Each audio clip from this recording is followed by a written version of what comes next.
आज शिवसेना पक्ष आणि चिन्ह याबाबत सुप्रीम कोर्टामध्ये सुनावणी होणार आहे आणि या सुनावणीकडे केवळ महाराष्ट्राचंच नाही तर संपूर्ण देशातल्या राजकीय वर्तुळाचं लक्ष लागलेलं आहे। तर निवडणूक आयोगाने दिलेलं धनुष्यबाण चिन्ह गोठवण्यात यावं अशी मागणी होती आहे आणि अशी याचिका शिवसेना उद्धव बाळासाहेब ठाकरे पक्षानं सुप्रीम कोर्टात केलेली आहे। या प्रकरणाच्या अंतिम निर्णयापर्यंत शिंदेंच्या शिवसेनेला दिलेलं पक्ष आणि चिन्ह गोठवण्यात यावं अशी मागणी शिवसेना उद्धव बाळासाहेब ठाकरे पक्षाकडून करण्यात येणार आहे।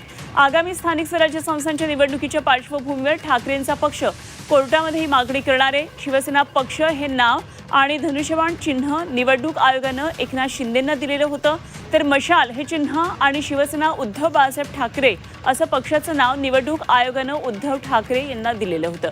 17 फेब्रुवारी 2023ला निवडणूक आयोगानं हा आदेश दिला होता आणि निवडणूक आयोगाच्या या निर्णयाला शिवसेना उद्धव बाळासाहेब ठाकरे पक्षानं आक्षेप घेत सुप्रीम कोर्टामध्ये धाव घेतलेली आहे।